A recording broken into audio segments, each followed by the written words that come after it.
être étudiant distinct dans votre département d'architecture n'est pas quelque chose de très difficile. Par rapport aux étudiants de classe de mathématiques ou de médecine, l'architecture nécessite d'être intelligent et de suivre une stratégie stricte confinée entre la gestion du temps et le degré de connaissance.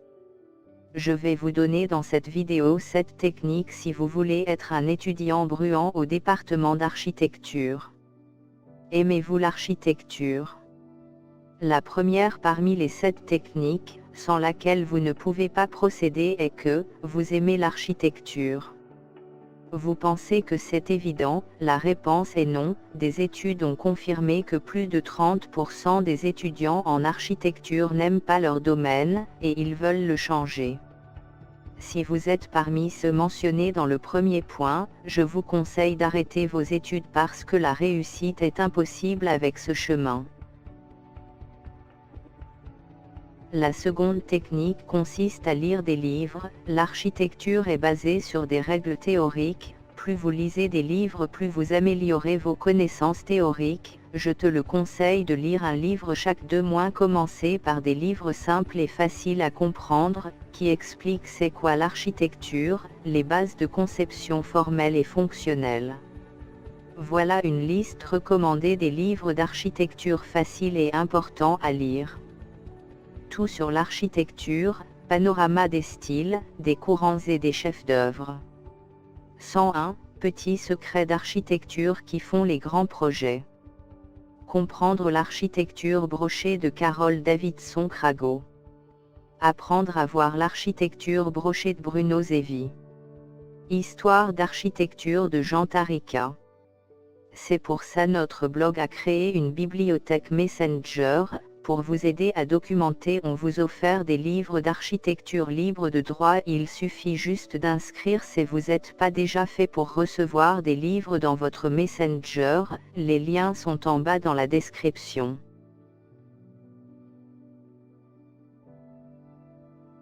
La troisième technique est le degré de maîtrise des moyens de présentation.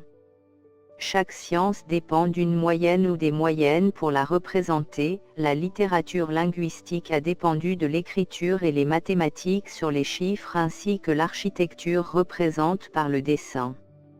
Et je veux dire ici le dessin manuel, parce que la première étape dans la conception architecturale, ce dont vous avez besoin sont une page blanche, un crayon et bien sûr votre imagination. Apprendre le dessin n'est pas quelque chose de très difficile, car vous avez besoin de dessin d'architectural, technique, et pas le dessin artistique. Des meilleures formations pour apprendre le dessin architectural dans la description.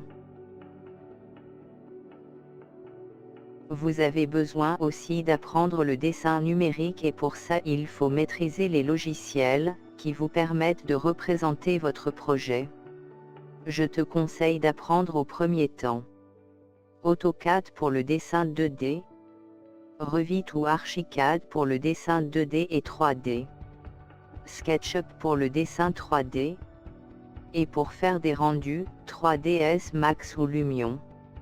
Juste une remarque, beaucoup d'étudiants recherchaient qu'ils essaient d'apprendre autant de logiciels, mais je vous conseille d'apprendre 3 ou 4 logiciels profondément, où vous gagnerez beaucoup de temps dans les travaux d'atelier.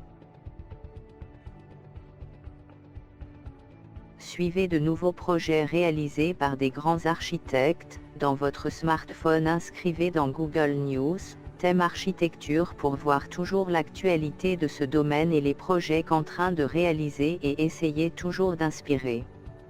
Voici aussi les meilleures plateformes pour le faire.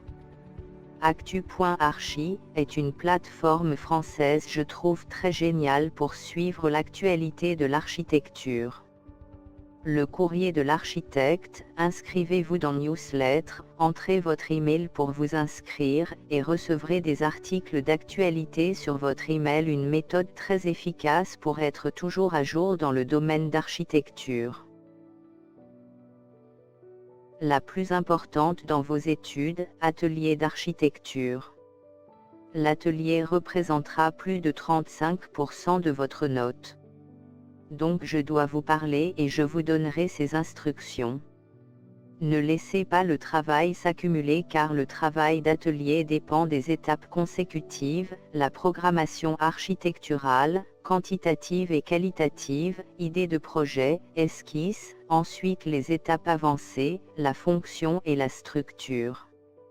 Utilisez toujours une référence pour lancer votre idée d'être extraite d'un livre ou d'un projet architectural.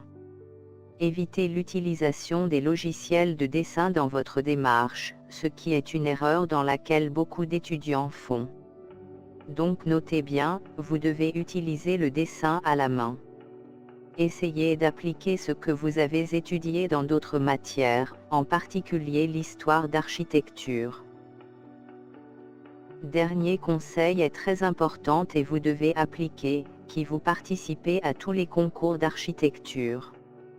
Organisée à l'université ou même, en dehors de l'université, car elle renforcera votre expérience, et vous apprendre à répondre à toutes les exigences nécessaires recommandées dans le concours. Et savoir comment présenter votre projet devant un public officiel, membre du concours, et essayer de les convaincre. Une liste des concours en ligne qui vous pouvez participer et bien sûr de gagner des primes excellentes, sur la description. Laissez un commentaire en bas de la vidéo. Faites un petit j'aime. Et dis-nous que pensez-vous de cette vidéo si était utile. Et proposez-nous des sujets que vous voulez savoir.